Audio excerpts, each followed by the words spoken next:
All right, this week I'm here in Austin with Alex. So, what do you want to talk about today, Alex? The point of the show, if you will, if you want to call it a show, is the root of suffering. It is, yeah. I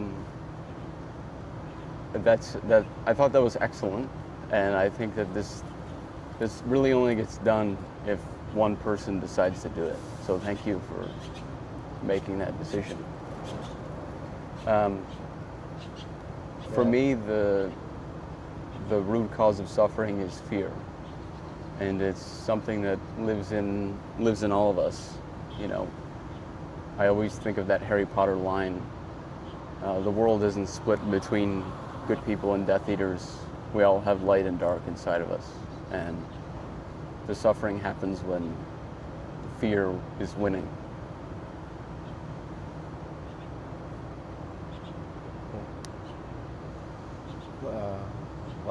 I have seen Harry Potter movies. We talked about the Death Eaters and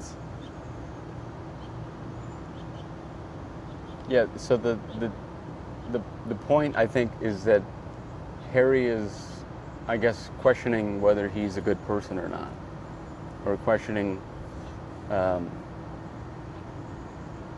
if he's in the movie, it's, am I becoming like Voldemort? And Sirius okay, responds with, he responds with, we all have good and bad in us. There's not a line in the sand between good and bad people.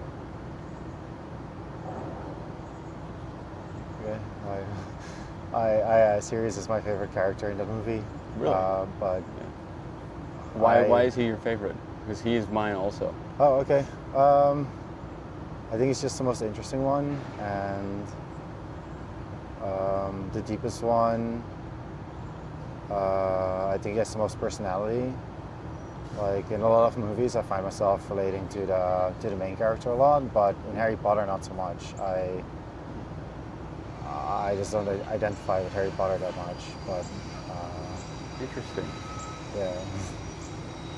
I can definitely relate to Harry, but I think Sirius is a much more compelling character, like you said. It's a lot more interesting, more complex. Yeah. I think that if you stay in Azkaban for 12 years and then you come out.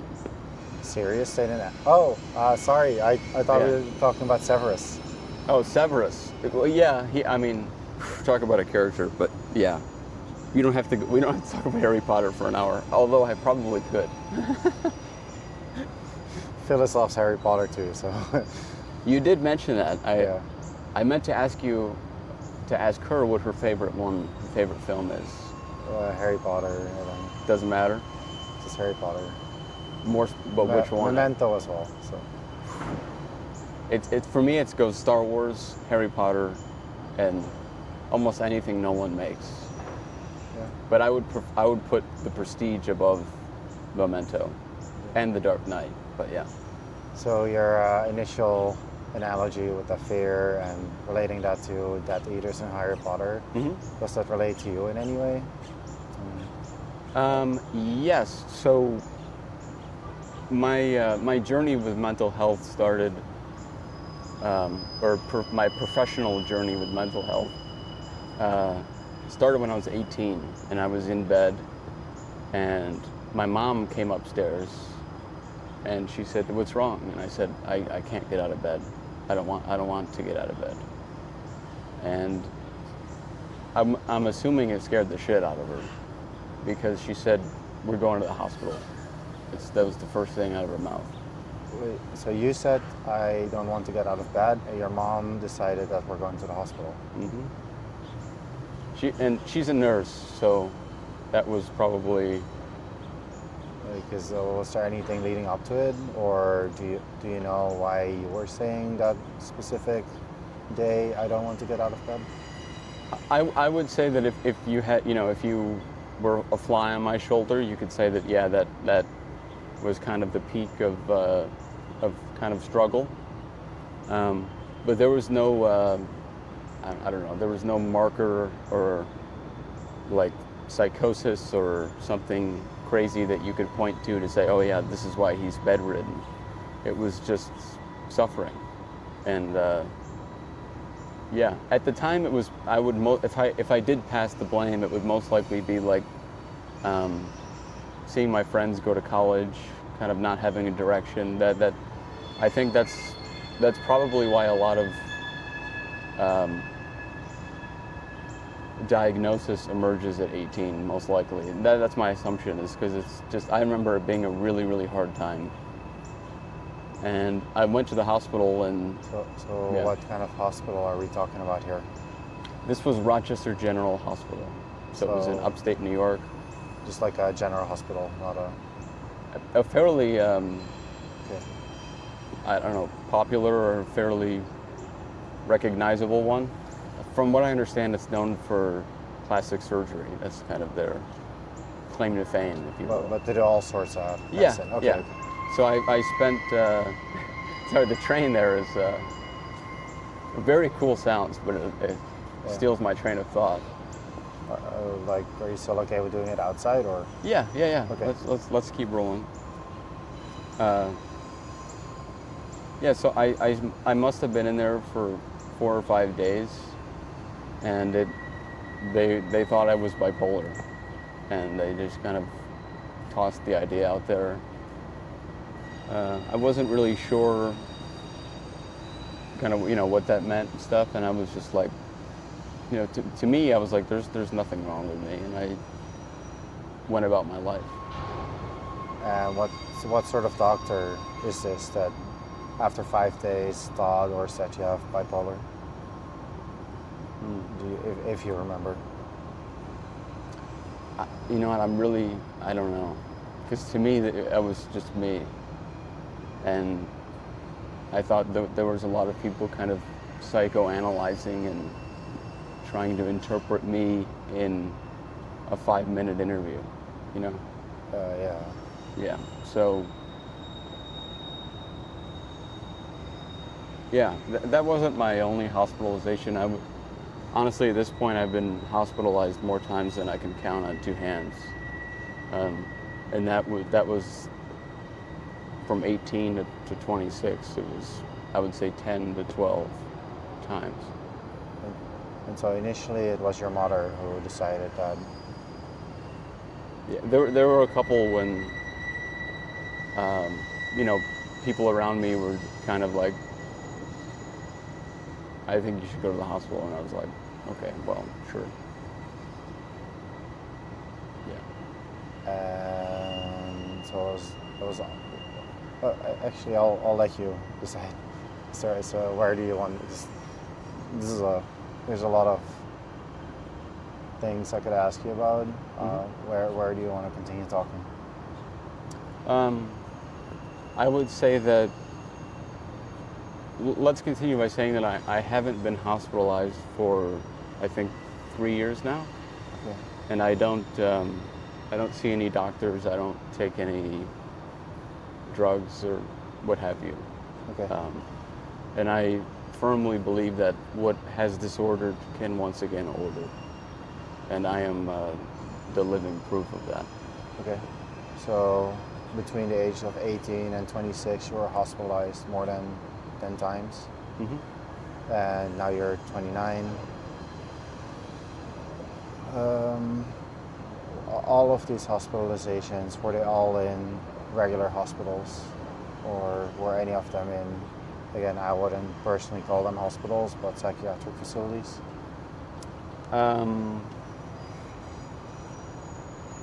Yes, I want to say there was one time in Tennessee when I was in a state hospital, but most of them started with either I walked in, voluntarily, or I was handcuffed to a stretcher in an ambulance. Shit. Yeah. That's never happened to you before? I had one kind of like that. My second one was, all of them were very involuntary, but the second one I was also restrained to a stretcher. So, yeah.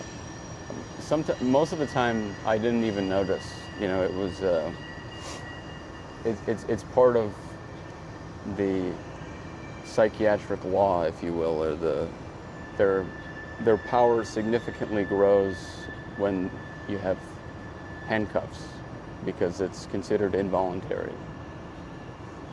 So Wow. most of the time I was like going willingly, and they were just like, they just kind of added it on. Well, yeah, if like you're unable to move, then yeah. You want to talk in, like, I would be curious to hear more detail about various things. Mhm. Honestly, about all of it, I'd be curious to hear more details. Anywhere you want to share more about. Like, what I could ask you about is even earlier, before your first hospitalization at 18, the things leading up to one, you saying that I don't want to get out of bed today, as well as your mom, because I, as a child, also sometimes didn't want to get out of bed because I was like a little sick, or I just didn't want to go to school. So, for you to say I don't want to get out of bed, especially at the age of 18, your mom to say we're going to the hospital, I'd be curious to hear more about that. I'd be curious to hear more details about honestly every single one of your hospitalizations, Sure. as well as like both the experiences during those hospitalizations, as well as how you ended up at the hospital every single time, because it sounds like a few times you stated you walked in there, but also a number of times it sounds like you were also there brought involuntarily, and you said at least one time people around you told you, oh, you should go to the hospital. So I would love to hear more details about all of it, wherever you think you'd like to start. Yeah, I think starting at the beginning is probably the best. I would say that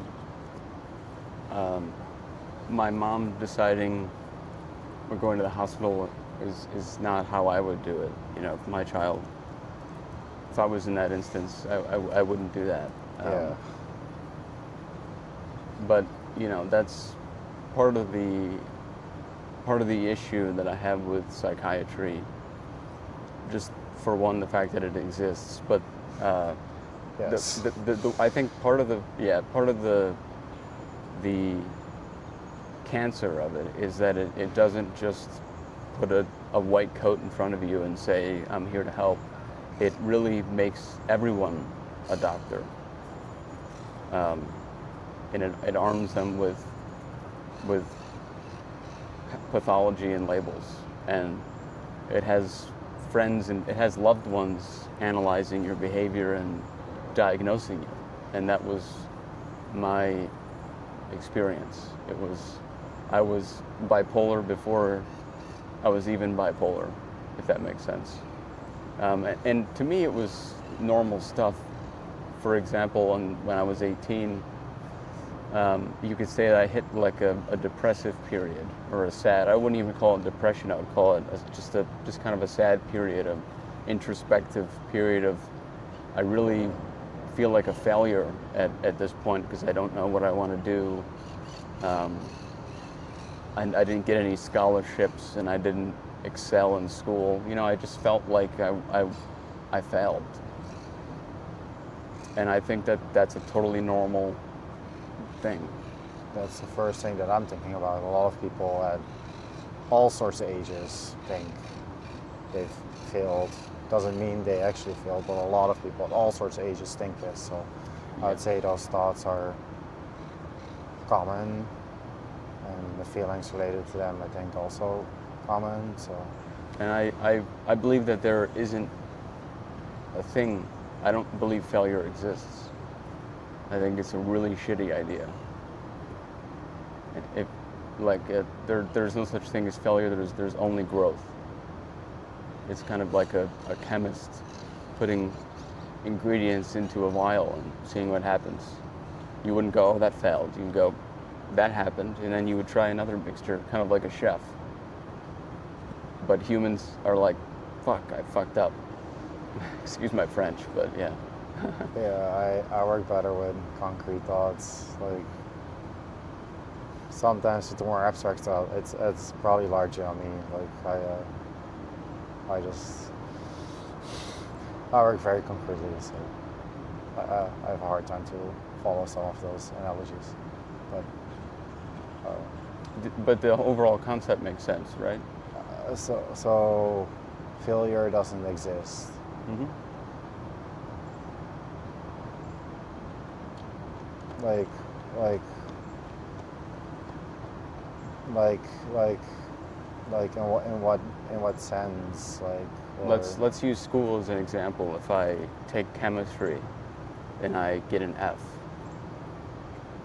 you might say that I failed chemistry, which is true. I got an F and I didn't pass the course. But if you put that aside and you look at what you did in chemistry, you probably grew as a person. If you didn't pass the course, you might have to take it again, but you still learned something, you still tried something. It's growth. I get your point, and I think that's a solid way to look at it. I would even look at it differently. I would say, from whose perspective did you feel? Not mine. Yeah, Yeah, like that's true. and this is what a lot of things in. Like I used to watch a lot of NBA, Mm-hmm. and it's very much perceived like, you got to win the championship to be anything, but this makes it so that there are every year 29 losers and one winner. Yes. Why not allow people to set their own, like, decide what they want to do, and maybe also acknowledge a team that had the most exciting games, or the team that filled in the funniest. Like, why does it all have to be so focused on being the best in like a very narrow? And I think that's how they push you. Oh, if you don't get a certain grade, you failed, and people are. You could say that failure is an opinion. It's a subjective thing. Yeah, because by whose standards or by whose goals and measurements did you fail? So. Yep. And I say, the only opinion that I really care about is my own. And that's how people should operate. I think that's a great way to go through life. Yeah. And I hear if not objectively the right way to go through life. Well, that's subjective. It might be. It might be. Yeah. Everything. There's. Have you ever heard the saying like there's an art to everything? Like. Well, I have now. Well, there you go. I've heard that a bunch, and hi there.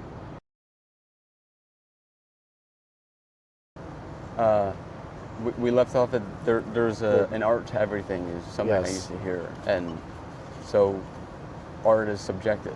So to me, like, everything is subjective. Reality is subjective, and the only objectivity in a world of subjectivity is subjectivity itself. And to me, it's love. It's the only thing that's objective in life.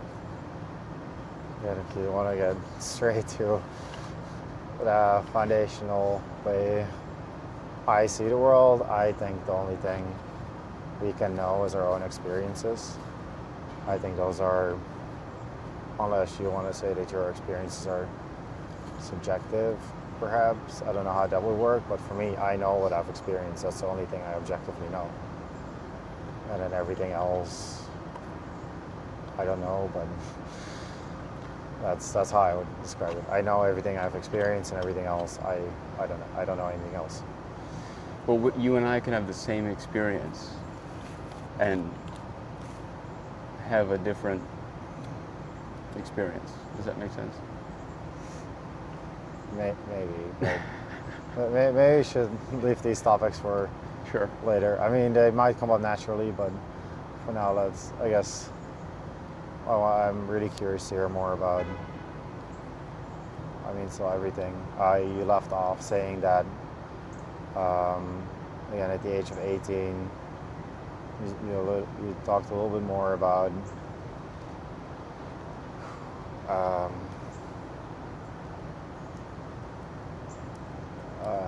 Yeah, I'll be distracted with some interesting talk, so I'll leave it up to you to yeah. continue. Each one of my hospitalizations, they, you get admitted and then they put you on a drug, and I continue to take some of them for a period each time, but for the most part, I just kind of, I guess you could say, free willied it, or I had a free willied it. I don't know how to say it. But What do you mean by that? I just kind of, I went without medication or drugs, and I think that was really important for where I am today. I guess I would love to hear more details about, I guess, is that the first time you were hospitalized at the age of 18? Mm-hmm. Did they immediately try to make like, what's the first time that doctors or anyone said that they wanted you to take drugs? Yeah, I'm fairly certain it's protocol to prescribe a patient almost immediately, yeah. So this happened the first time? Mm-hmm. When I was 18, they admit you, and then they make a determination, I guess, with their Bible. How quickly? I would say within 2 hours of being admitted. Probably less, but it's difficult as a 29-year-old, to think back on 18, and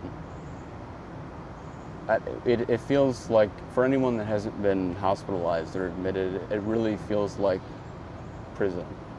It feels like you're the main character of a movie that you didn't sign up to be in.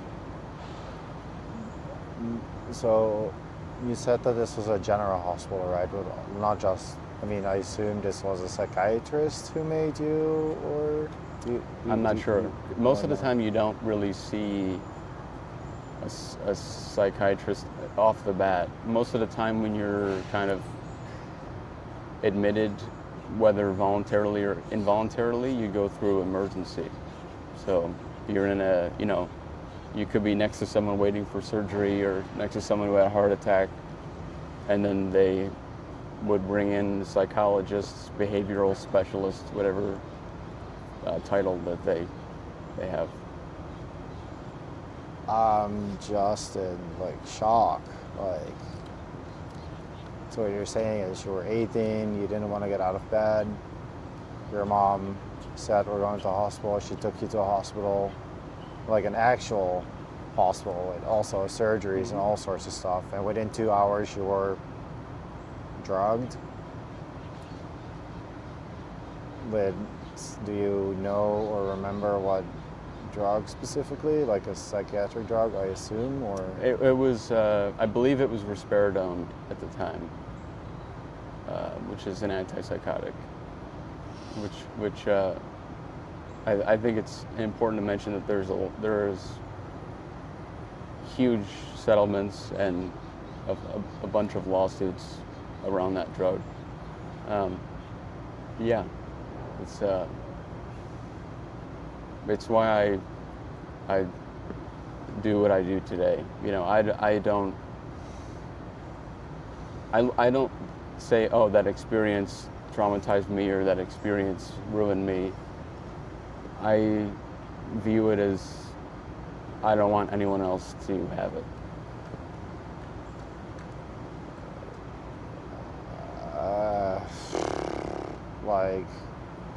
The past can't be changed, but I would be like, this should have never happened in the first place. Like, what the fuck?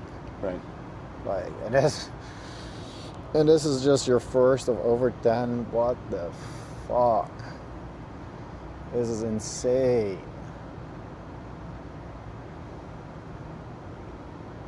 Just for not wanting to get out of bed, you get dragged to a hospital, and within 2 hours you were put on some insane drug that altered over 99% of the connections in your brain, essentially, and your brain. And one of the hospital staff was even like, we shouldn't use that one, and he pulled up the lawsuit, He pulled up what? He pulled up the lawsuit with risperidone, and he was like, it was kind of like Yo,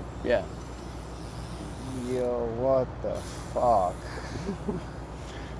A lot of people don't know the origins of psychiatry or psychology. Like this is not medicine. No, what the fuck? It's they're drugs, and I like nicotine and I like caffeine. I love coffee, but there's a huge difference between the two. There are many differences between the two. Like, these drugs that you're describing don't rewire your entire brain, for one. Two, you have a choice in when you take them, how much you take of them. When you don't take them, it's your choice. And these things were like, this is like doing chemotherapy on a person who was rolled into a hospital two hours ago without doing any real analysis or observation. Like, it's a bacteria that kills other bacteria. No such thing for these psychiatric drugs. Absolutely no such thing. Psychiatry started when mental prisons grouped together. There was enough of them, and then they kind of formed a little union, and that was psychiatry in I think 1801. What the fuck? The important acronym, or the important letter in the DSM, is the S, which is statistical. They just changed it to scientific. They did? Yes. When was that? Like a week or two ago, I think, a few weeks ago. It's like physics renaming itself to scientific physics, because it doesn't make it any more scientific. It screams insecurity. Like, if you're science, you don't have to rename your manual to include the word scientific. Yes. It screams insecurity. It is not science, and it never tried to be science. It is statistics. It's a machine of control. It's prison rebranded. Like, I would personally, like, on or off camera, I would personally love to hear more about, way more details about all of your experiences and hospitalizations, because just for I personally, I've had some of things, and so I've experienced some similar things. Mm-hmm. And just to know that there are others who have experienced some things similar to the ones I've experienced would, for me, be awesome to hear. So any more details about, like, all of the details, I would personally love to hear them. So sure. The other one that comes to mind is when I was in Tennessee. And how many had hospitalization? I mean, I don't even, like, can you even refer to these things as hospitalizations? No. It's giving them too much rope to call it a hospitalization. But I flew to Tennessee because I was trying to rekindle, you could say, a crush from high school.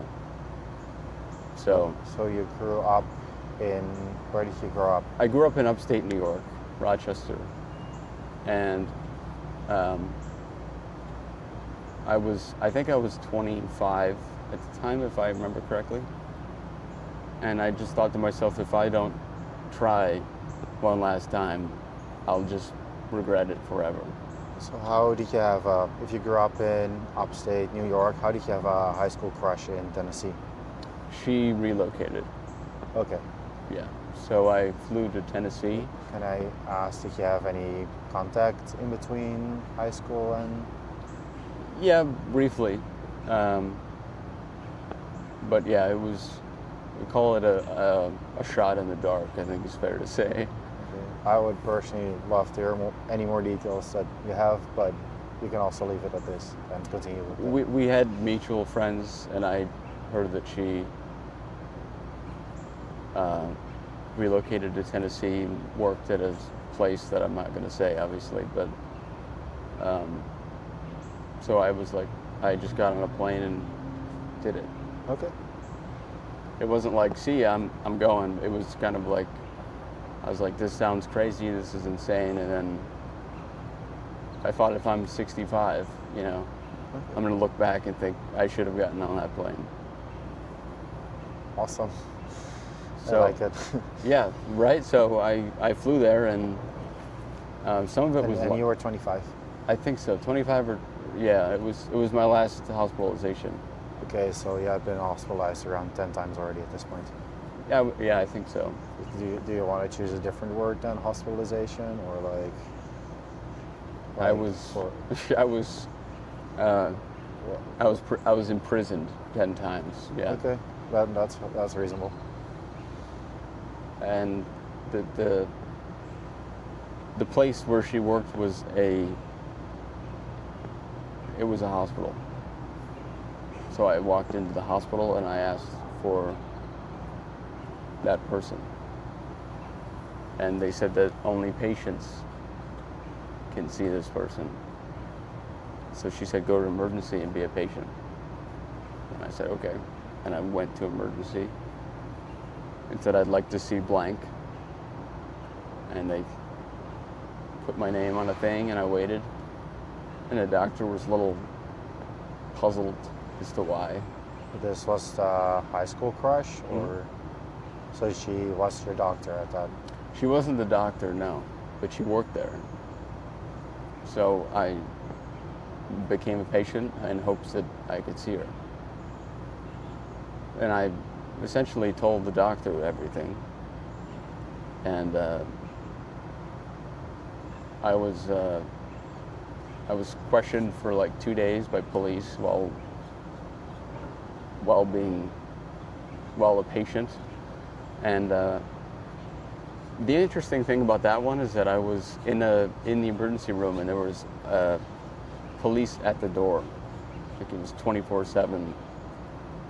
And I specifically remember being woken up at like 4 a.m. and they were like, how do you know her? How do you know her? And it's a common, what do you call it? Interview, or what's the word I'm thinking of? Interrogation technique to wake them up and ask them while they're kind of waking up. And I remember saying 4th grade, 5th grade, 6th grade, 7th grade, 8th grade. So they were trying to figure out why I was there and whatnot. And then I was transferred to Tennessee State Hospital for 2 weeks. So she worked at a different hospital in Tennessee? No, she worked at the one I was in. Yes. The Tennessee State Hospital? No, that's the mental prison. Oh, okay. Yeah. So she was like I assume she was also younger, so she was like around your age since she went to high school. Same age, yeah. So I'm guessing she wasn't like maybe more of like a nurse or or working to be a doctor there, or Something like that. I don't want to give out too many details. Okay. But yeah. So She wasn't a psychiatrist, I'll say that. Okay. So it's like there was police at the door, and Yeah, I'm pretty sure it was like FBI. It wasn't like a boot cop. It was, yeah. He was funny. When you're there for 2 days, it gets quite dull. So you just chat with the door guy. so you went to see the girl, but there was like police and authorities around, and they asked, how do you know her? And then it sounded like you kind of you woke up at 4 a.m. They would wake me up in the morning and ask me questions. Yeah.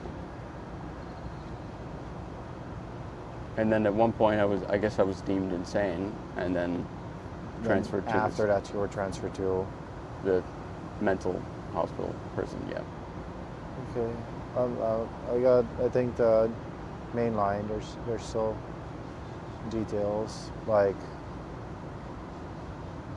I just think of the Game of Thrones quote when Jamie pushes, forget his name, when he pushes the kid off the tower. I haven't seen Game of Thrones. You haven't? No. Well, you're in for a real treat when you get around to that one. But I watched a season and a half actually, but they, I don't think so. There's this dragon lady, I think, the one with the blonde hair, Mhm. and then I kind of liked her relationship with this Snow, John. No, I think some really warlord guy. I thought they were fun together, and then I think he got killed off or something. Oh, yes. Before the end of the first season. The Dothraki leader. I kind of lost interest after that, so I watched an episode and this season and maybe a few episodes. Okay, well this was the pilot episode, and Jaime Lannister is caught sleeping with his sister, and then this little kid, and he's in the window, and he says the things we do for love, and he pushes the kid out the window. Yeah, I don't get Game of Thrones references, but Yeah. Well, the things we do for love. I would probably do it again if you could rewind time. I mean, except for you perhaps adding the word probably. Other than that, it sounds great. What? I would definitely do it again. Definitely, okay. I'm glad for that then.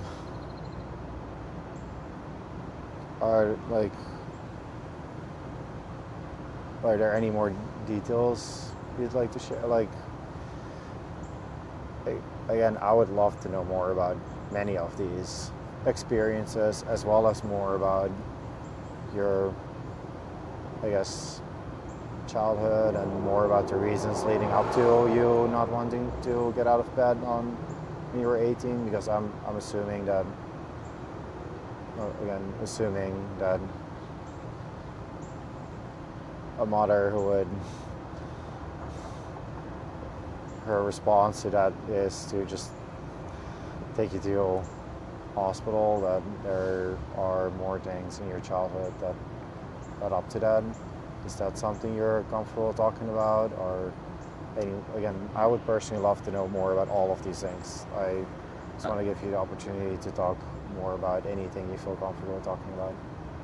I would consider my childhood a good one. I think I was very fortunate as a kid.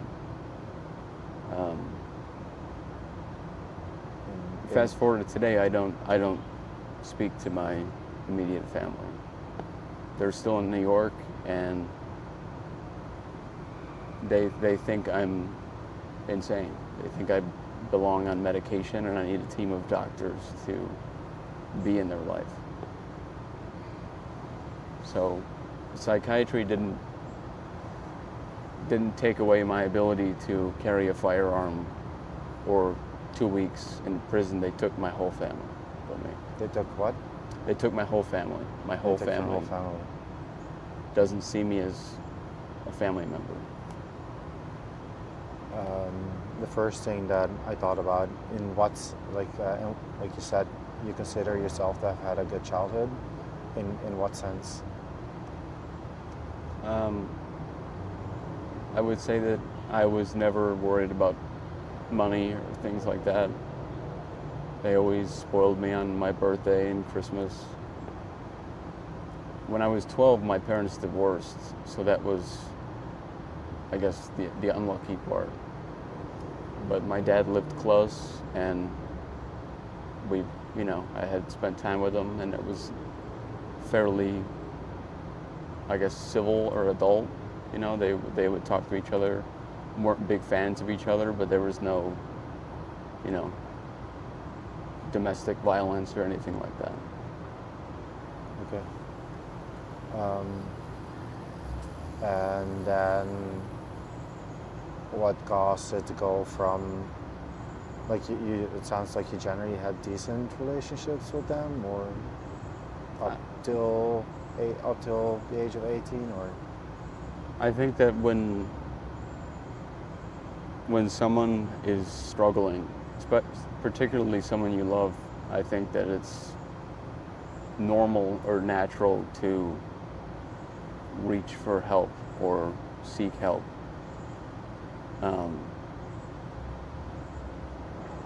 Yeah, I think my mom did what she thought was best, even though it sucked.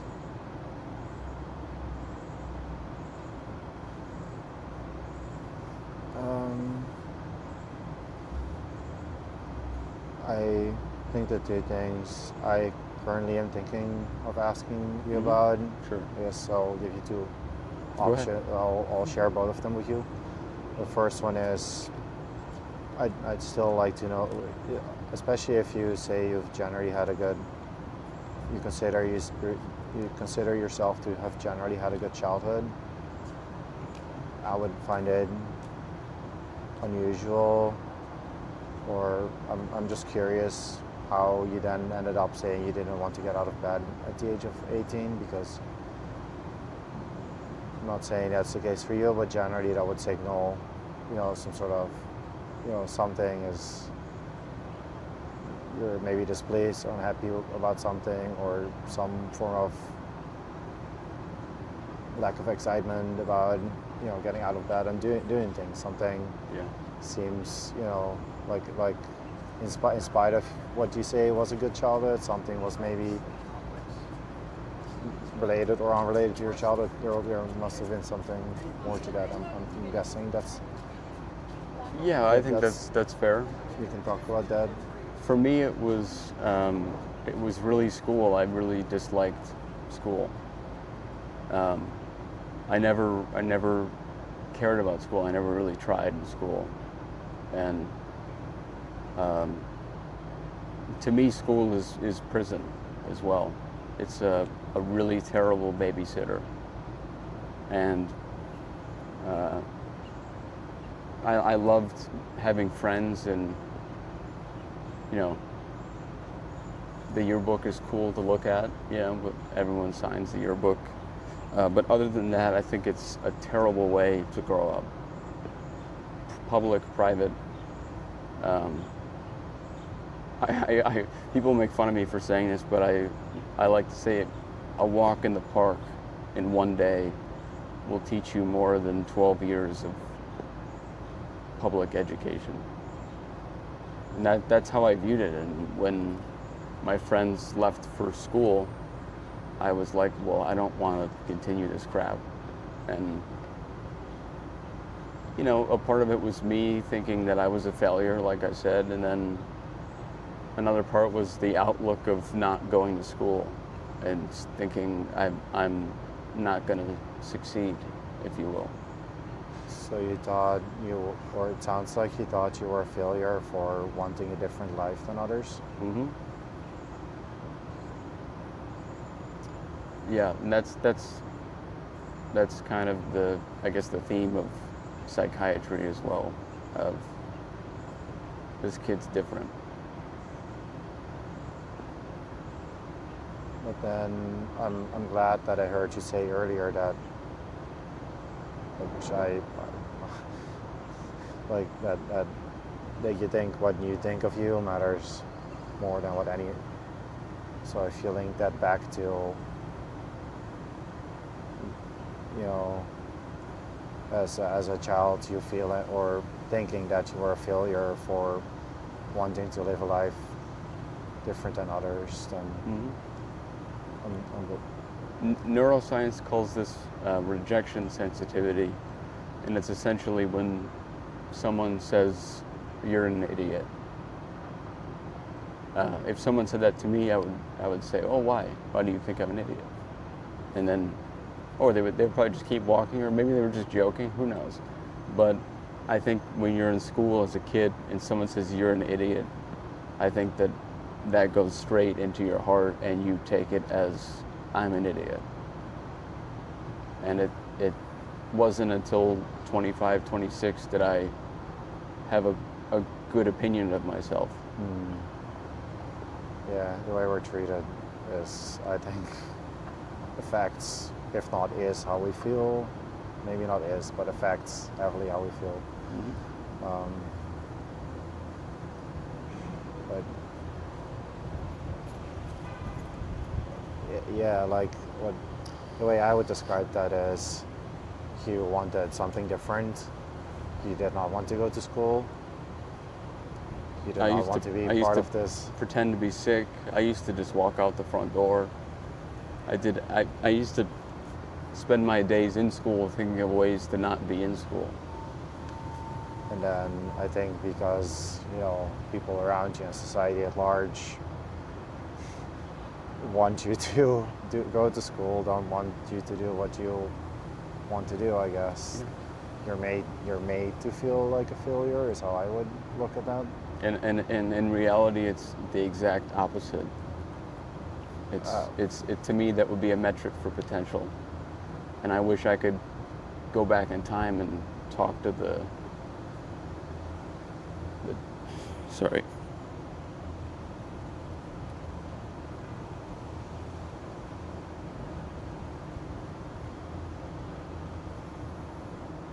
the 12-year-old me in the back of the class, just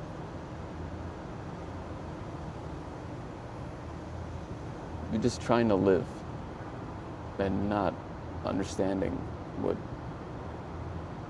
why I had to be there or why it was important. My world was on the computer, and it still is. And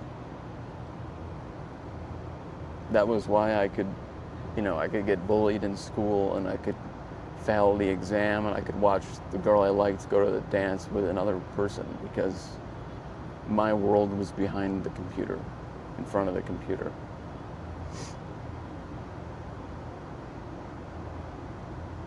Remember that video of Jeff Bliss? It was viral on YouTube many years ago. About it, he got up and he just went off on the teacher, and he was saying something like, you gotta touch his heart to teach a kid. You can't just teach from a freaking packet. Remember that video? Oh, well. I'm sure it has.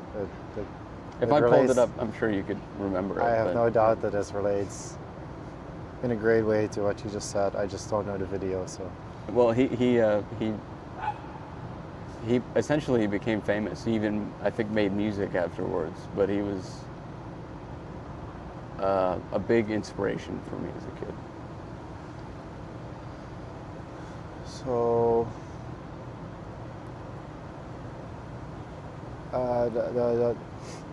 the first thing I want to ask you about, I remember you said that if you had a chance to speak to your 12-year-old, you said something about just live.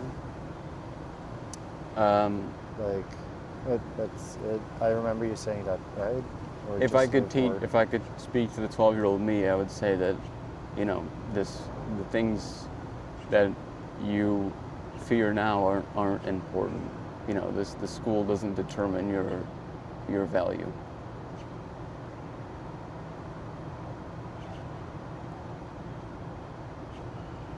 Or the people around you don't determine your value. Mm-hmm.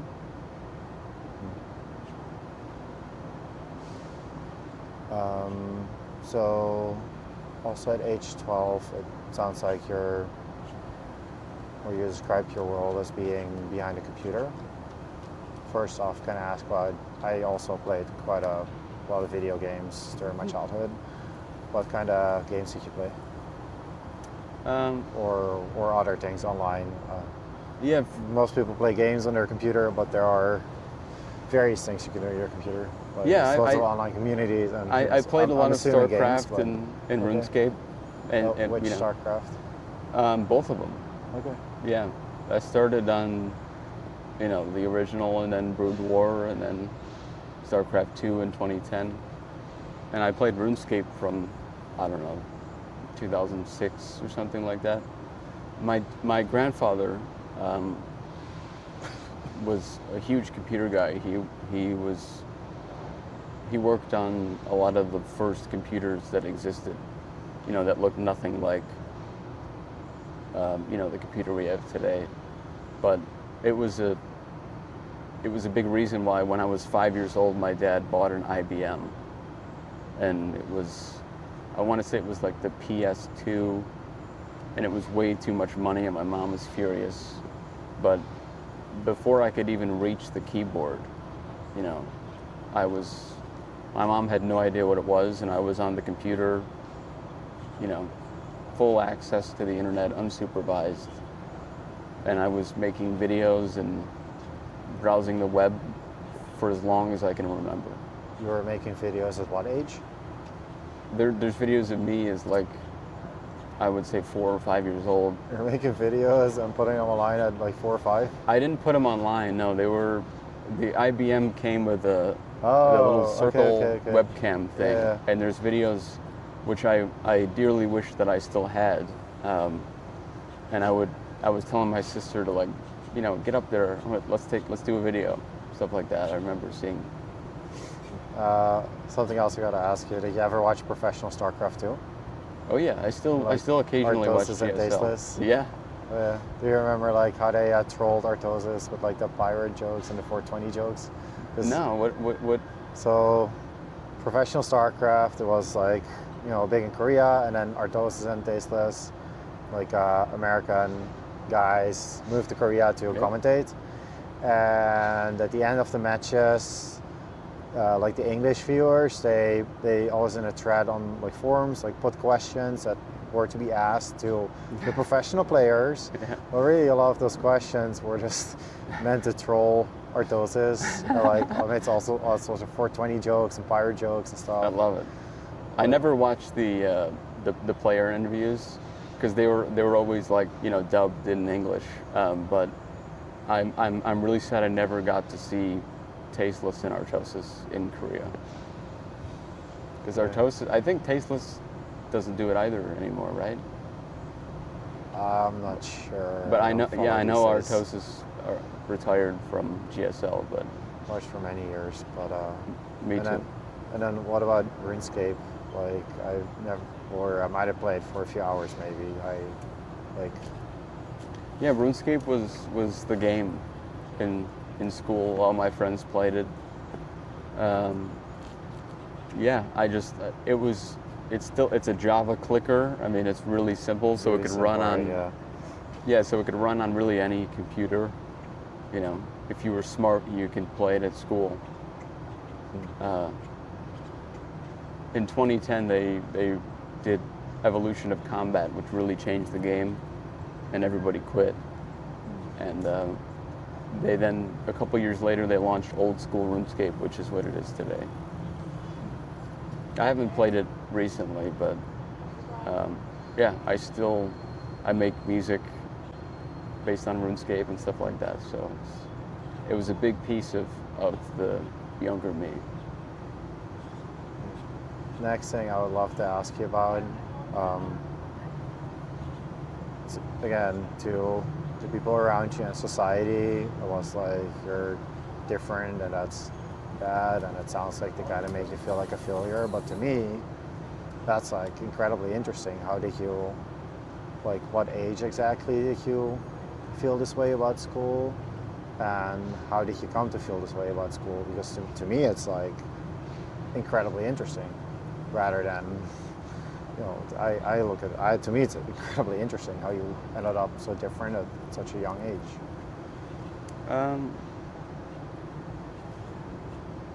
It's a good question. I don't know. I just Footnote, I love people who say don't know when they don't know. There's too many people, especially doctors, especially psychiatrists, when they don't know, they just can't deal with not knowing, so they deceive others and tell them they know. So I love people who say they don't know when they don't know. What I do know is that every kid goes into kindergarten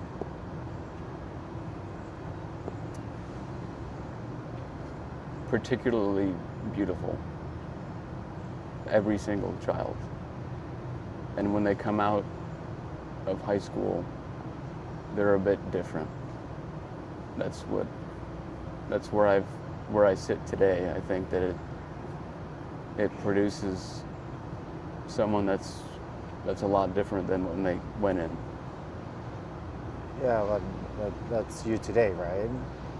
Like, like, did you see it this way when you were young, and when you didn't want to, or didn't really want to be part of school or go to school? Like, Yeah, I would say that when I would receive a report card, you know, my mom would look at it and it would have a teacher note, and I would always get socialized as too much in class, and failure to pay attention. I don't remember what they used to be able to put a list of things, and I would think to myself, you know, that's not me.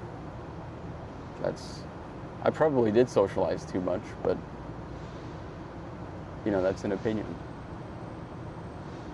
that sounds a little bit like, I don't think I'm going to be able to remember his name, but there's this guy on X who continues to post about how children are pathologized, and if they're like different in school, they're pathologized rather than. And I think his name is Nick, I want to say. I can't remember right now. Anyway, so like, would you perhaps describe it? I mean, perhaps describe it as intuitively knowing what you know now about people coming out different, or like you say you don't know, like, if you, again, I'd be super curious if you were to be able to reflect on it and come up with the answer, but if you can't, it would take more time reflecting. I understand that as well. I'm just super interested, so.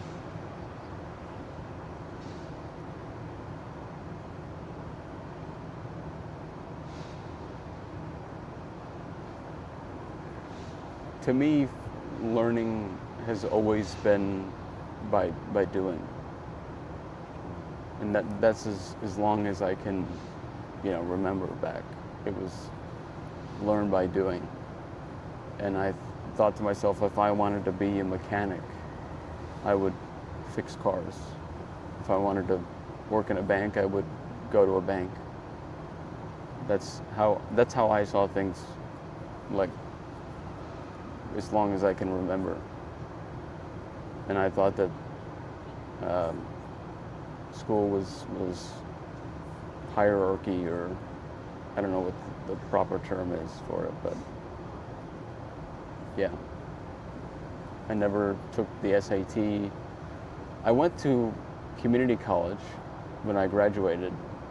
I was a journalism major, and I'm famously one class away from a journalism degree, and I will never finish it. So, to me then, it sounds like you're just incredibly unique, and perhaps at a very young age were able to just intuitively, again, this is just my perspective describing you from what you're telling me. This doesn't make you this, but it's my perspective I'm sharing. Incredibly unique, and from a young age it sounds like you were just able to perhaps intuitively sense what school and society are kind of like, and even at a young age you were like, I don't really want to be a part of this. Again, this doesn't mean that this is you, just my perspective based on the things you're telling me. Well, thank you for the compliment, but yeah, I think that it was a lot of school or career paths, if you will, is kind of someone else's dream. And I think this might actually mean that you're like an incredibly sensitive kind of person, and I can give you the reason for that, because I talked about this in my own episode. Like, capitalism, I think, is indefensible as a system. I think there are many things, like, people make money off of the suffering of others, and not just the suffering, but like the insecurities of others. Like the beauty industry, the more insecure people are, the more money is made off of that. And are even, I think, many jobs invented just so that some people can have jobs and can be part of this system. Like, I think it's, in many ways, it's like problems are invented just so that capitalism can grow. Like, it's fear. Fear is the root of almost every business model. Yeah. Security. Yeah. Also, yeah. College. Yeah. Healthcare. Yeah. And it's the root cause of illness and disease.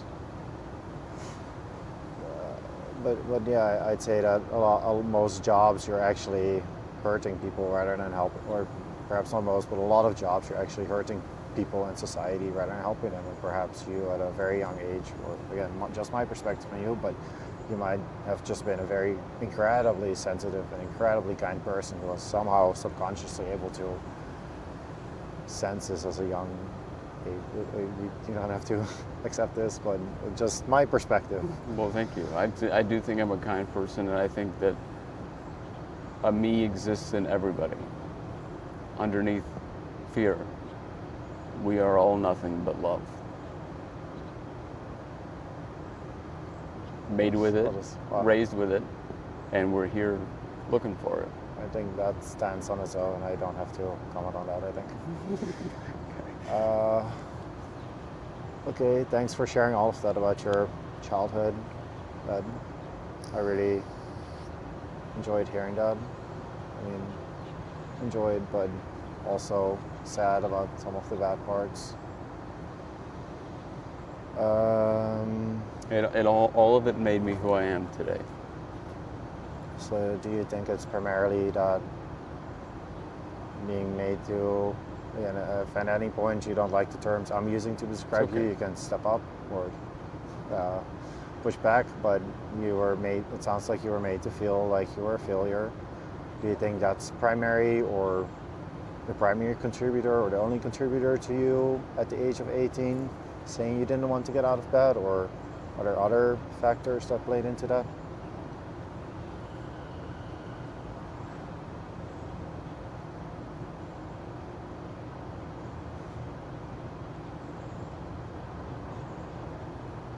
I don't know. I think that's what I remember, is being sad about being a failure. And at 29, I would say that fear is to blame, and that would be me. But the only are you stating that you are fear? No, I would say that my fear caused my suffering. The larger question, or the macro societal question to me, is why would I ever feel that way? So from an individual perspective, I would say do not fear. And from a societal standpoint, I would say, why does the environment make people afraid?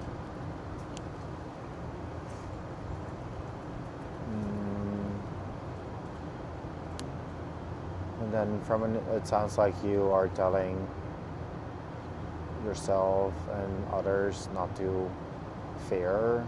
Mm-hmm. If I may draw a comparison to that and some things that psychiatry sort of does. So psychiatry, I think, also sees feelings as diseases and something to be treated away. Example I've written about, if you were to drug away anxiety in antelopes, like I think psychiatry largely does this, like things like drugging away anxiety in antelopes so that they don't have to feel so anxious and scared of lions all the time. It might seem compassionate, but you're also going to cause antelopes to go extinct, because if they don't feel scared of lions anymore, then like there's or something else. I used to have a mantra that was like, a life without fear is a very short one. I don't agree with that. I guess what I'm trying to get to is, it sounds to me like you're telling yourself not to be afraid, but like, for example, if I'm not afraid of getting hit by a car, I'm gonna not stop for traffic lights. Or like, if I'm not afraid to get in a car crash, I'm gonna drive like a madman. I think a lot of people would say that I do drive like a madman. But when we think of fearlessness, the word that is typically used, like the couple that climbed the Empire State Building and put that sign. Do you remember that one? I don't know. It was like a month ago. The sign said, "When the power of love beats the love of power, the world will know peace." And the media described them as daredevils, and that's what fearlessness is usually presented as a stupid daredevil. But to me, a conscious system or a human only has two states: open, closed, or more simply, love and fear. So when you remove the fear, it is not this stupid daredevil, it's you're nothing but love. Okay, the first brief thing I'll comment on, open and closed. I think there could also be a lot of intermediate, like somewhat open, somewhat closed, middle, open, closed. Like To me, it's a switch, Oh, but I okay. could understand internally, you know, you have a bajillion receptors and connectors and neurons. I'm sure that there's, you know, a combination, but to me, it's what is the system organizing around to do, connection or protection? Okay. The more important thing I wanted to mention to you is I think I do think, like, throughout all of that, I was thinking you do make a good point about fear, but I also don't you think it also depends on the type of fear and the reason for the fear? Like, I would say that there are fears indeed, like for example, I think it's scary to quit school. Like if you it sounds like did you finish school? High school, yeah. Yeah, like it would have been very scary to perhaps 2 years earlier at 16 to run off and quit school, but perhaps something reasonable given the way you felt. Like, or the point I'm trying to make is some fears, I agree, don't be scared of them because it's others making you scared. But do you think that's the case for every fear? Because as I explained, I think some fears, personally, I think some fears are important. If I'm not scared of getting hit by a car, I'm not going to pay afraid of attention being when I hit cross by the a road. car. But I'm also not jumping in front of a bus. Do you know what I mean? I'm not afraid to die, but I have no plans to kill myself.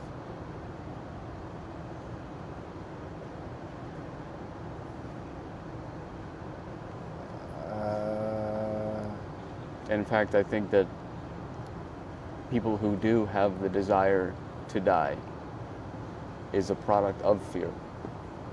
It's a system strategy for prolonged threat. It's shutdown, depression, and to me that explains cancer too. If the threat is, or if the system is shutting down due to threat, the system will attack itself. Okay. Very abstract now. Yeah, that's okay. I can't always follow when it gets very abstract. I'm too simple of a person sometimes, but Simple's good. simple is good. Less is more. Depending on the situation, it's all subjective, right? Sure. Yeah. So anyway, I'll ask you again. Let's focus again on. I think then, if they're like, I'd be curious to hear more about from the age of 18, or like, so before it was a large part. I think you said like the school and like not wanting to be part of that system even perhaps, and then you alluded to fear also being a part of why you didn't want to get out of bed that day. Is there anything else you'd like to say on that, or you're able to say about why you didn't want to get out of bed that eventful morning when you were 18?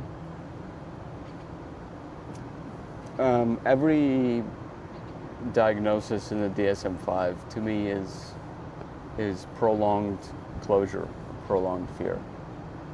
So bipolar disorder or psychosis, or Even now you're talking about the DSM and what they like read in the DSM. I don't think we can learn very much from the DSM. Like, right. what do you think about you and why you didn't want to get out of bed? Maybe the answer is no, but is there anything else you can add to it, or is it primarily the school and not wanting to be part of the system, if I can phrase it like that, and the fear? Like, is there anything? I think we can leave it at that. Okay.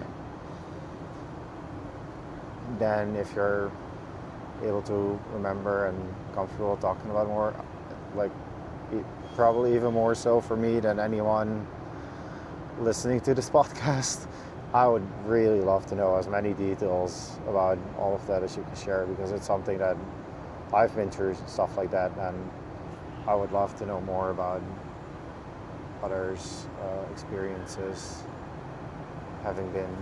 I would have to rack my brain for the other ones. Okay. We could like grab lunch or something afterwards. Okay. Be open to that. Yeah. Is there anything in between your first time to the hospital and being diagnosed with bipolar and I guess the last time when you went to Tennessee, is there anything about that period that you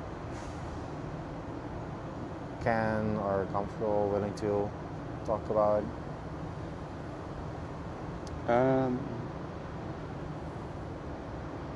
I think that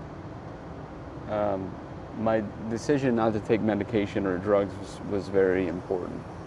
So you said the first time at the hospital you were drugged after 2 hours. Mm-hmm. After 4 or 5 days, they came to the conclusion that you have bipolar. Were you let go after that? Mm-hmm. And I assume they told you here, or did they give you drugs? And oh yeah, they give you a prescription and essentially an outpatient plan. Okay, then you just didn't take any after you got I think I went to the first appointment, and then they prescribed me whatever, and then I never returned. And the drugs you didn't take either? I went through periods of taking it for, I don't know, 4 to 5 months, and then stopping. You know, every time I was hospitalized, I was put on something, and then for X amount of time, I would take it and then stop taking it. Okay. I would be curious to hear more about why you stopped taking it.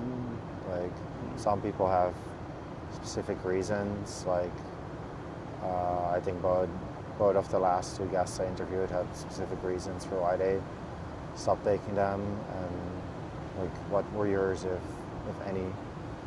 I would say that it was probably my energy levels was the reason, but it really, at the end of the day, I didn't feel like it was me. I just felt like a different person, and the people around me liked that person. The person on drugs. Mm-hmm. They said, "Oh, you're doing great," but I remember one experience that stands out to me is when I was discharged. I was at my parents' house, and I was on Abilify, or a Priprazole. Yeah, they made me take Abilify too. And I couldn't sit through a movie, and I love movies. You know, it's really unusual. And it also crushed my energy levels. So it was like being restless and also being tired at the exact same time. It was the most odd feeling in the world. And my mom and you know, the doctors, and they would all say, like, you're gonna go into another psychosis. You're gonna be hospitalized again. And I said I would rather do that than take this. And of course they were right. It happened 3 or 4 more times, but yeah. That like that's like right out of like a Psychological thriller? No, like a superhero movie. To me, you saying that, I would rather be hospitalized again than these drugs. To me, that's like a sign that you're on some level an incredibly strong person. Well, thank you. For the last couple of hospitalizations, I never took drugs, even when admitted. I think it's quite hard not to. For the first couple, I took them just so, if you take them, they typically release you faster. So most people take them, get out, and then go about their business. And then at some point after 5 or 6, it became principle. And I said no to everything. Next thing I was going to say is, I guess, how I felt on Abilify, and I'm curious whether you felt similar or recognize some of the things I experienced. So for me, one thing, it was very clear that as soon as I was made to take it in the morning, I immediately felt worse. And then the best I felt was right before taking it. So it's like, I take it, I feel, it's like, I feel much worse, and then I for some reason I want to go up, I feel much worse, and then slowly I return more to my baseline, and then right before I take them, I feel the most myself, perhaps. Yes. And the second really interesting thing about it is they say that it helps you think and feel. For me, it did the exact opposite. It made it impossible to think and feel on those things. I wouldn't say impossible, but I would say that it was, foggy. Yeah. So. And the chemistry, lines up perfectly with that. So for you, it also had somewhat of an opposite effect of what it's supposed to do. Is that fair to say? Or for me, it did, but. Yes, but if you ask a white coat, they would say that it's supposed to prevent episodes or mania or psychosis. And sure, maybe 22% of the time it does, but I've been hospitalized on Abilify.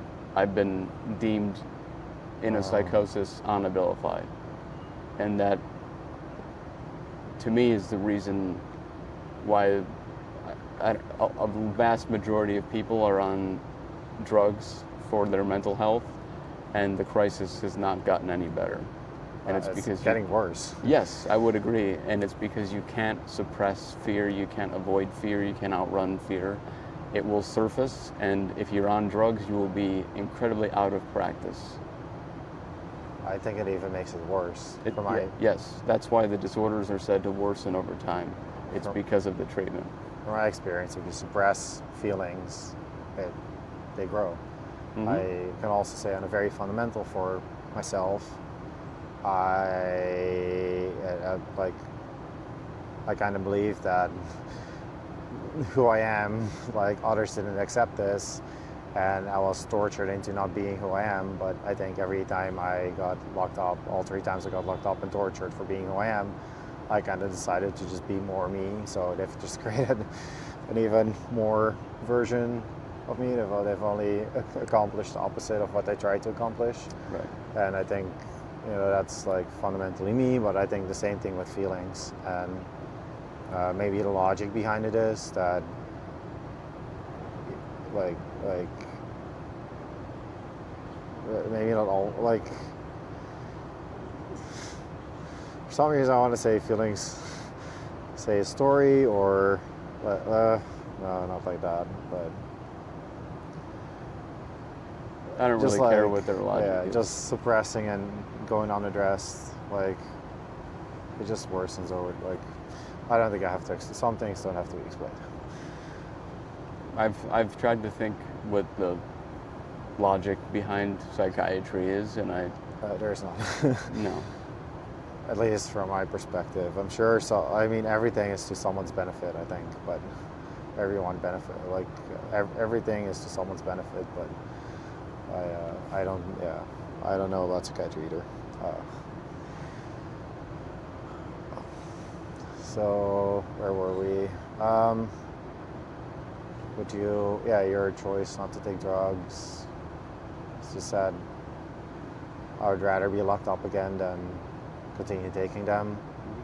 So that, I mean, that speaks volumes about, because being in prison sucks, right? So if taking those drugs is even worse, it speaks volumes about, for you, how bad these drugs were. I've been in jail. I was in jail for maybe 2 weeks, and I would probably rather be in jail Than the hospital imprisonment. Same, yeah. I would rather spend my life in jail than 3 weeks in a psychiatric facility. I'm dead serious. So, do you want to share how you ended up in jail or what that was like? It started as an argument between me and my wife, and she didn't want me to leave the house, and I did, and she kind of panicked and called my family back home. One of my family members called the police, and I guess you could say I was kind of fed up with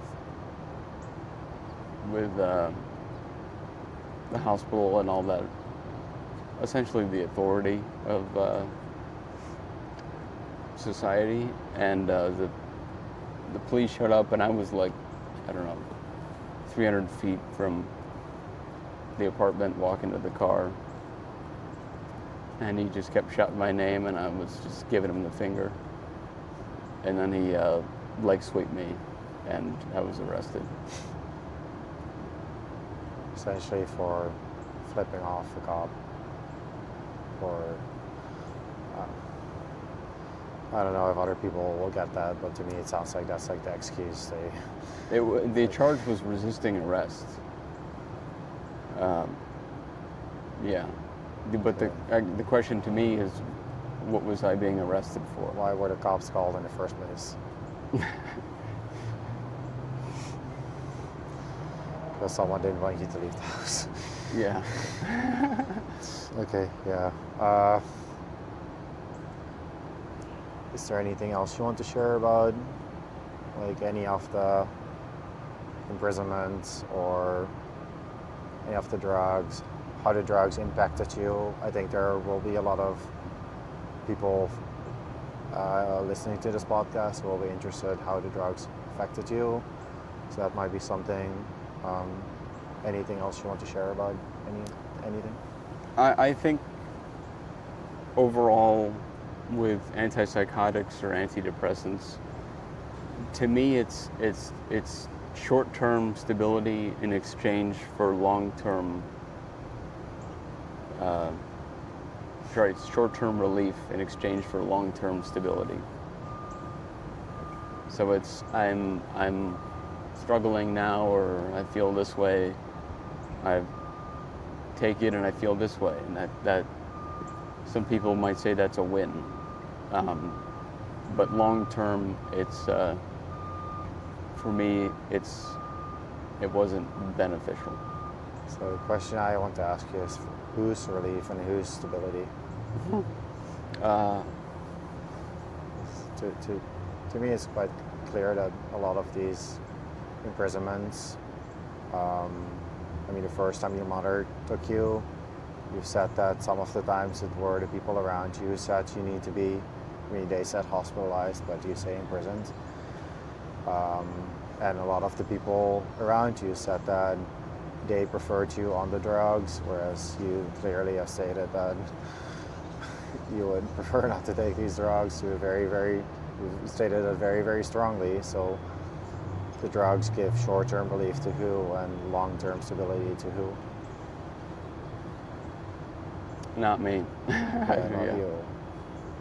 The people around you, it sounds like. Yeah. Because they prefer you on the drugs. I almost lost my wife. Yeah. She really wanted me to take it, and for a time that I did, just so she wouldn't leave. And at some point I just said no. And it was brutal for a while. It was, we're done, you know. And love won in the end. She chose me at the end of the day. So she said that she wanted you to take the drug so that you wouldn't leave? No, it was you need to be on these drugs or we're not married anymore. Yikes.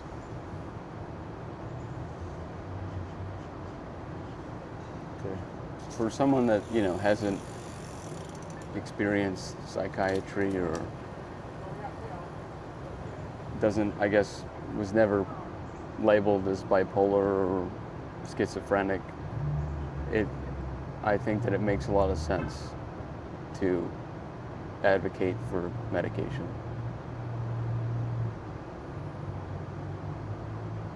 But at the end of the day, yeah, at the end of the day, the reason why I don't have a relationship with my immediate family is because at the end of the day, they choose a psychiatrist's word over mine. And it doesn't, to me, it doesn't matter who's right, who's wrong. To me, that's a stranger and I'm your blood. It doesn't matter if I'm wrong, it's me. Trying to remember all the things I want to say. One, it sounds like they want you to be, someone who you're not. Two, also, they're not my parents, but Jenny, Timmer, and Tom Pielan, they chose the side of their lawyer over mine. Like April 10th, 2025, they hired a lawyer in Singapore. Exactly 1 week later, I was locked up for crying in public. Then, while I was locked up and tortured for 3 weeks, the Institute talked to Jenny and Tom's lawyer and stonewalled my lawyer. And 2 days after I got out, I heard from my lawyer that Jenny and Tom's lawyer told my lawyer that there was a restraining order against me or police report against me by someone I went on a date with once at the end of 2023. I then, 3-4 weeks ago, talked to Jenny and Tom. They said they didn't know anything about that report, which means that their lawyer told my lawyer something that didn't come from them or represented some unknown third party. So I sent an email to Jenny and Tom's lawyer about this. Hey, who are you representing? Why did you tell my lawyer that there was a police report about me that your clients know nothing about? It's a complicated story, but... And then Jenny emailed me, don't be so angry at my lawyer. So, I know it's a bit complicated story, but it's similar to not taking your side. And then I think the last thing, if I can remember, that I wanted to touch upon, when you said that it makes some sense to think that drugs help people with bipolar and schizophrenia, or you like when you say that it makes sense that some other people think that. From my perspective, you're just being, seeing the good in those people or something, or trying to see the good in those people, because objectively, anyone thinking clearly, it doesn't make any sense, really. I agree, but yeah. It doesn't make sense to rewire someone's brain, in many cases against a person's will, supposedly because they have a sick mind, and it's framed as a disease, as a miswiring or a chemical imbalance, whatever they want to say. But it's I have a saying that's love in the face of its absence.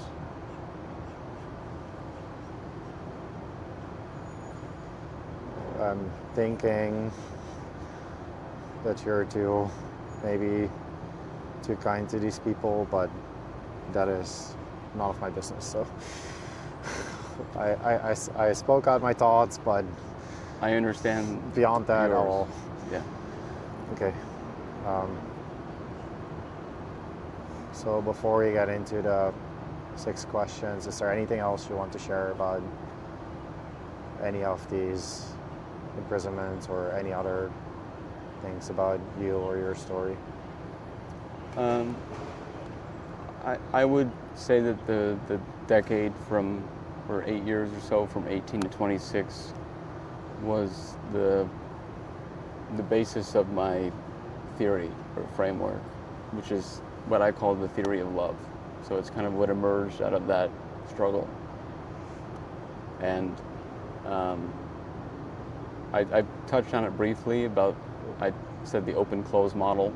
I Love, want to give fear, you a open, chance close. to talk about this, but I think it might be better after we do the 6 questions. Okay, So, sure. Okay. Let's do the 6 questions. I gotta get my laptop.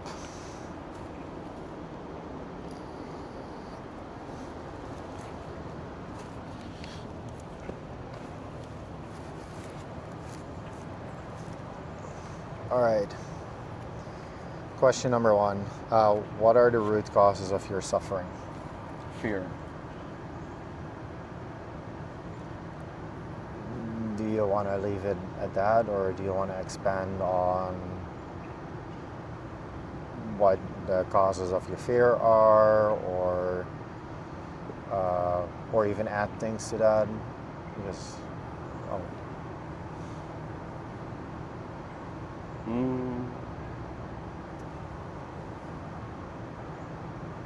I think fear is contagious, but love is more. And I'll leave it at that.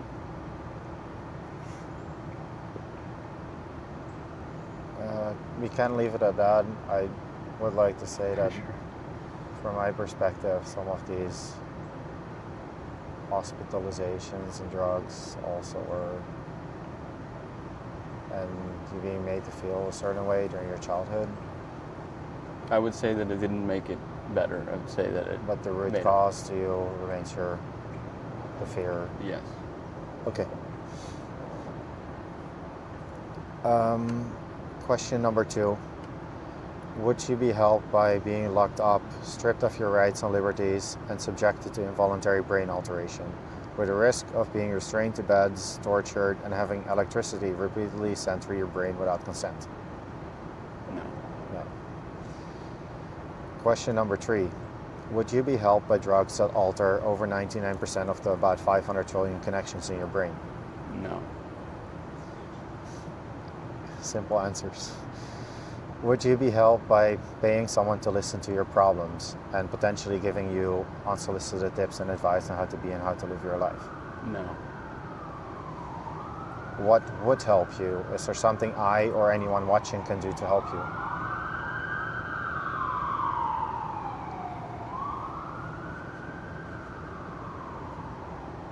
No, but I love the offer. Okay. Maybe the offer in itself was, on some level, slightly helpful. Rhetorical or practically? Well, for me, sometimes it just knows helping, that there are nice, friendly people out there who care. Like, sometimes, like yesterday, transferring Houston Airport was a really, really nice black woman at the United counter was like just really friendly, and I encounter people like that everywhere. And then sometimes I get to see, there are people who are nice or care, like Jorge in Mexico I spent some time with. So that itself sometimes.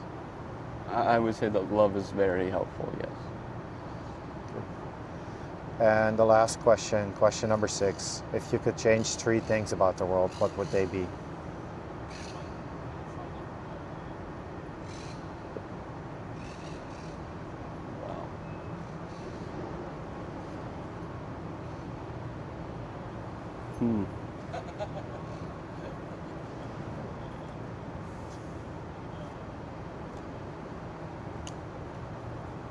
I think I would remove government, war, and borders. So the 3 things you would change about the world are removing 3 things, and those would be governments, war, and borders. And if you think about that, it's really only one thing, which is government. Produces the other 2. That's very true, yes. It's a good question. I would also very much change governments, but if I could ask, would you remove them completely?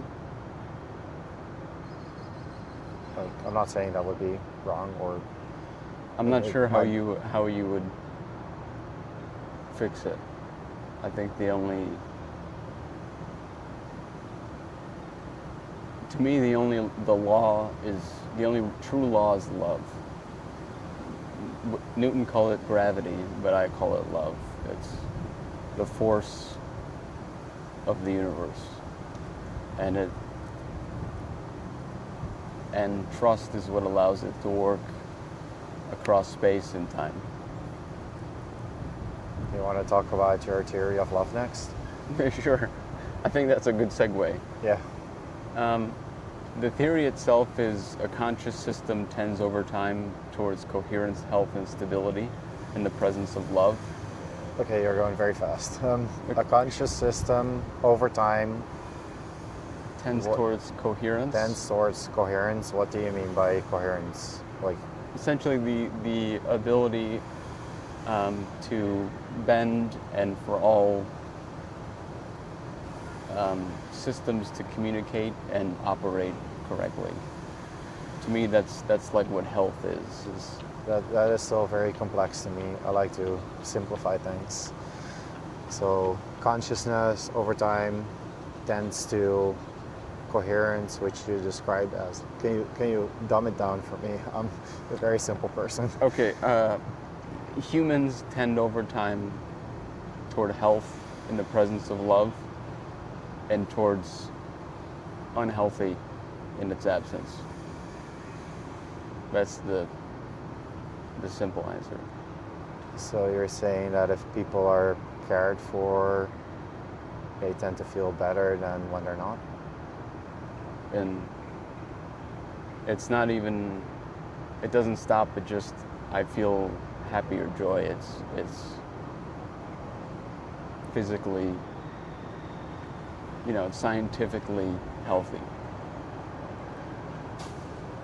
How would you define cared for? Like, personally, if you replace cared for with treated well, then I would be like more on board with it. I would say that it's kind of the same idea, but just in the presence of love, whatever it looks like. How do you define love? In the theory of love, it's defined as a force. Like I said, what Newton called gravity, I call love. It's the same force that keeps stars aligned is the same force inside our minds. It's kind of like entropy in space is fear in the human mind. Love is gravity to humans.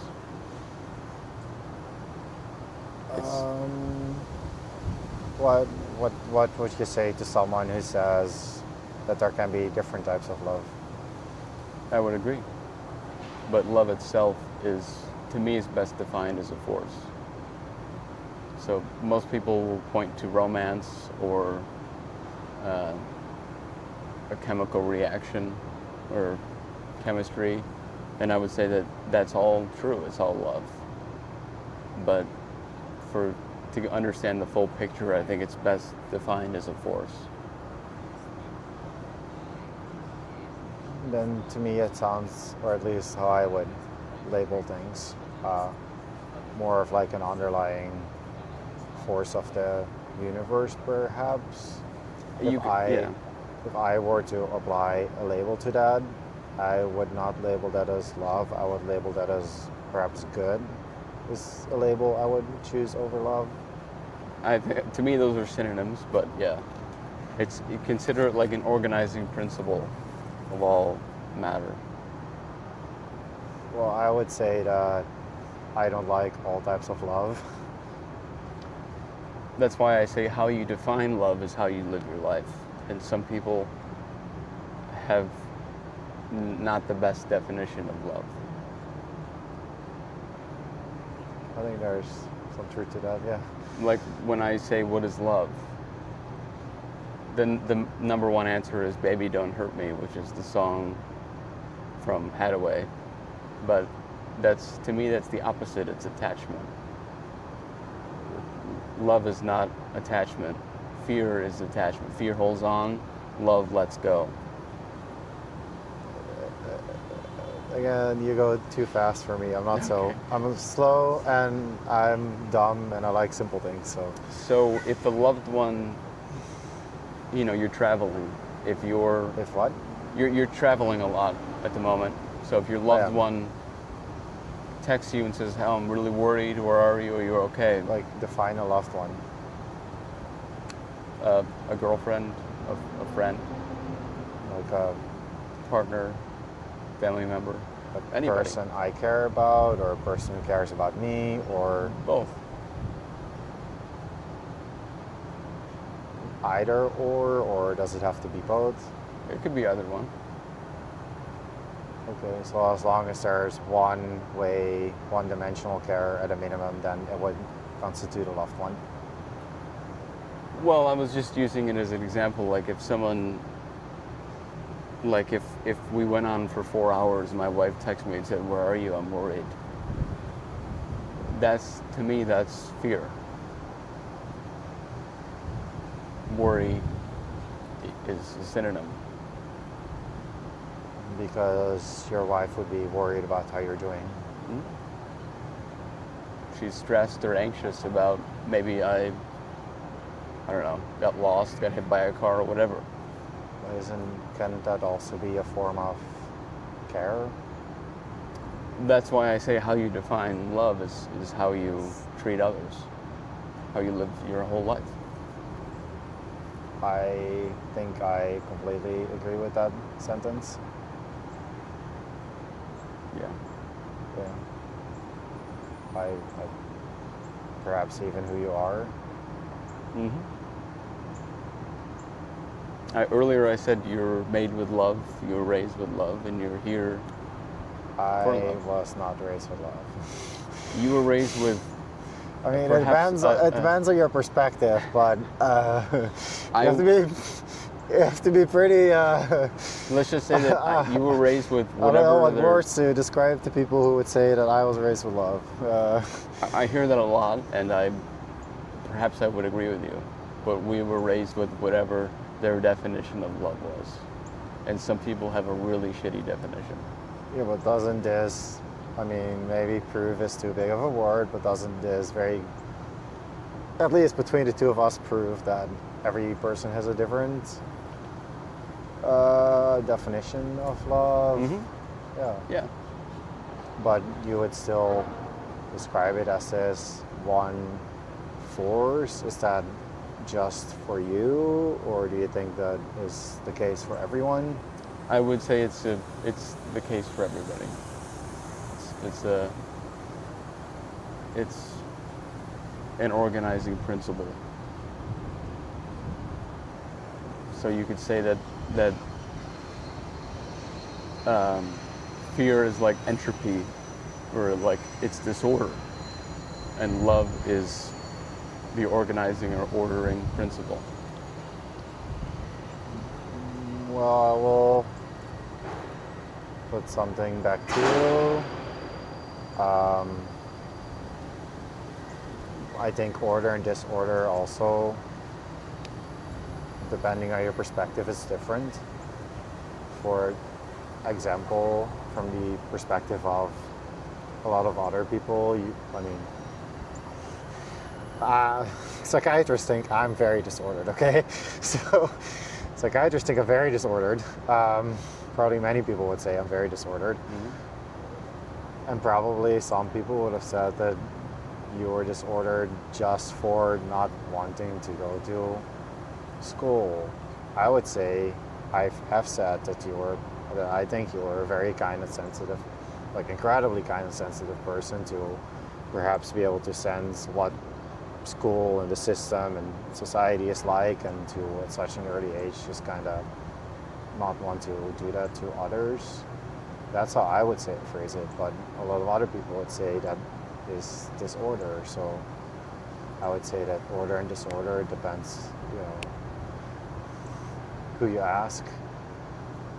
I would say that there's a lot of subjective or opinion in, I guess, pathologizing others. Yeah. But in the individual mind, in disorder in general, or fear in general, is fragmentation. It's distress, dysfunction, and it's at the same time it's not evidence of a broken system or a broken mind. It's just protection. It's a system working exactly as designed. Yeah, I mean, I don't think I disagree with you about the existence of this underlying force. I just would label it, I wouldn't label that. But again, people can use different labels. You can label it love. I would label it as more as like good. And then personally, I would label perhaps the way we treat others or are treated. I would label that more as God. But again, that's just me. I'm not saying that. Maybe a lot of people listening might agree with your label. I think theory of love has a better ring than theory of good. I wouldn't call it theory of good because I don't think it's a theory. Do you think it's a theory that there's some underlying force? No, I think it's a law. But until we're there, a theory will do. Well, again, theory on whose perspective and law on whose, like it depends on perspective, I think. Probably not even a theory to a lot of people. Because a lot of people, they look up to the sky and they believe in like God and authorities rather than some sort of underlying force. Right. It's a lot like what physics once called gravity. I mean, it was a force that we could describe before we could explain. That to me is love. I think there's a lot of logic that you can use to explain some aspects of this underlying force or something else at least. But is there anything else you want to share about, again, you say the theory of love, I would say your theory of love, but perhaps if we're talking about this underlying thing, if you change love by good, then maybe I would be more okay with the theory of good. Okay. Is there anything else you want to share about your perspective of this? The theory, or sometimes I call it a framework, but the theory is free. It's available on theoryoflove.com. So, I created it to end mental illness, to end the mental health crisis. And to me, it's the answer to suffering, or what psychiatry fails to answer, even though I don't think they even attempted to answer it. Would you even say to end the concept of mental health, or is that too much for you? You said the crisis. Yeah, I would say that it's kind of a...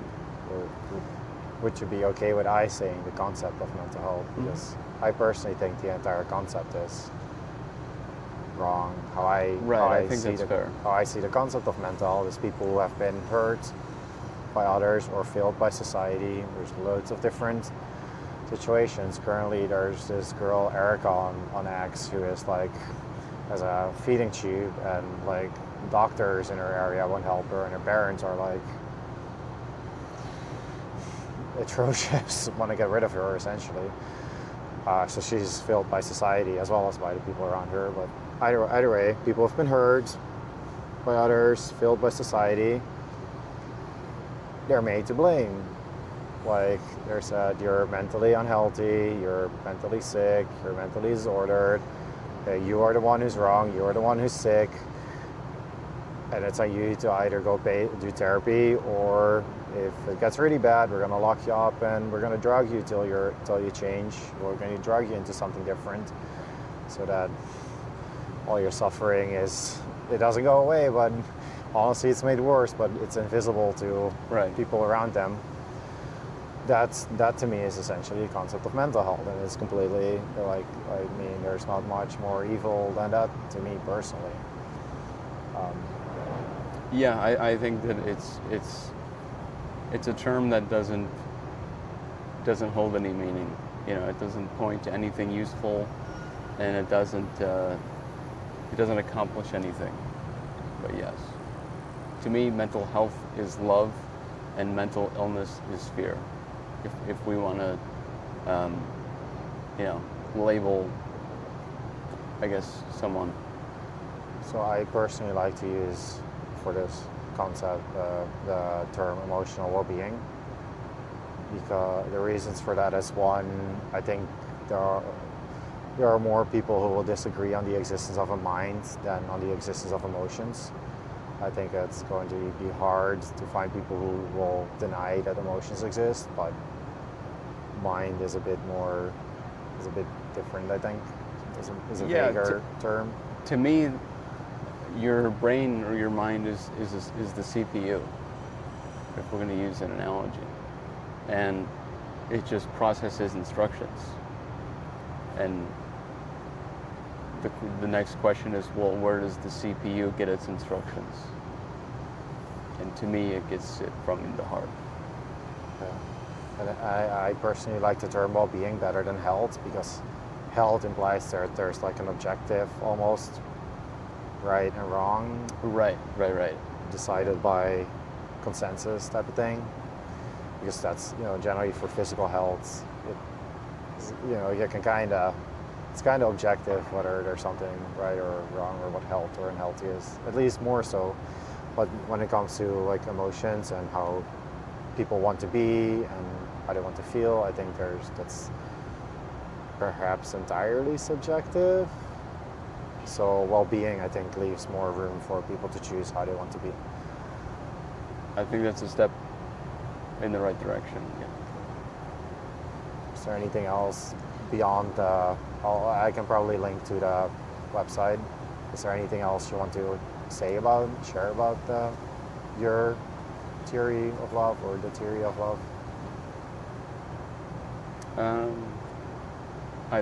I think that's good. But thank you for linking the website. And yeah. Then is there anything else any topics you want to talk to me about on camera, or anything else you want to talk to me about? I would love to know, what made you, I guess, embark on this this travel, this podcast. There's various different answers I can give. One, I think, even though I think I have a lot of, like in theory, I could do a lot of different things with my life. I don't think my relationships were destroyed, my life was destroyed. I could pretty much do whatever I want to do. At the same time, in a sense, I don't think I really have any other choices. Yeah, there's a little... There was a bee on you. Thanks. Because I think I have incredibly strong principles. Like, I will not budge on my principles. Another thing is, if I know that I can prevent something bad, and I have the power to do so, I couldn't exist with myself if I didn't do that. I don't know how other people go through life.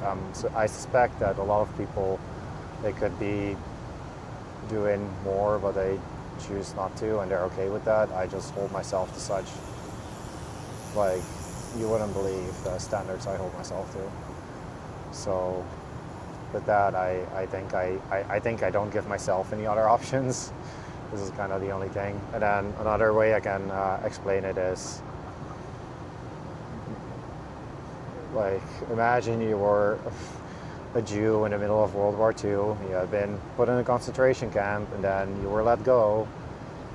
And you're like, I know what's being done to millions of human beings, and an end has to be put to this. And in World War II, there was like the Allies on the Western Front and the Russians on the Eastern Front who were trying to end what was going on, but there aren't so many people trying to end what is going on in psychiatric facilities worldwide. Maybe there are some there are some, maybe more that I don't know of, but like an end has to be put to this. From my perspective, it's worse than the Holocaust. Like, it's not even debatable.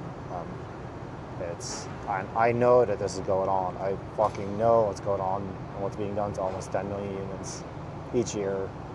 I know that I can do something to make it end sooner. So, like, what else is there to do? Nothing is more important. Right. So maybe I in that sense, I couldn't exist with myself if I didn't do this. And hopefully by gathering enough stories, such as ours and Jorge and Kai, whom I've interviewed, and others that I got lined up interviews with, hopefully gathering enough stories, it will make it clear that not only psychiatry is already looking pretty terrible with the stories I've gathered thus far, but not only are there real tangible causes to suffering that I've shared, that Kai has shared, that Jorge has shared, that you have shared some, that others will share.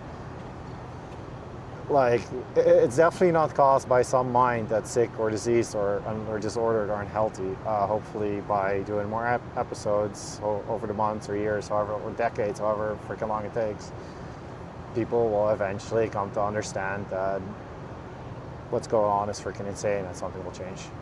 So that's the answer to that. Well, thank you for speaking with me, and thank you for doing that. Okay. That's all. We're good? Okay. Thank you.